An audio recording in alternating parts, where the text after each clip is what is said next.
يعني لاعب يحتفل ينطرد، بيا قانون بيا تحكيم، يعني هذا الطرد صحيح؟ هذا العراق والله يشعور، يعني لاحقين حتى هنا الحكام حتى هنا ورا العراق، وين بعد نروح نلعب؟ يعني هذا الحكم لاعب يحتفل الطردة، وين صايرة بيا قانون؟ ما صايرة هاي ابد. وين الاتحاد؟ وين الفيفا؟ وين طرقعة السوداء؟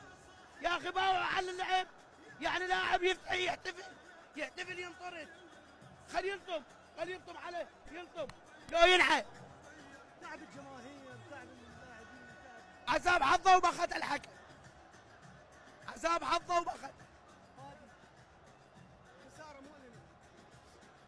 ما اقدر احكي والله ما اقدر احكي.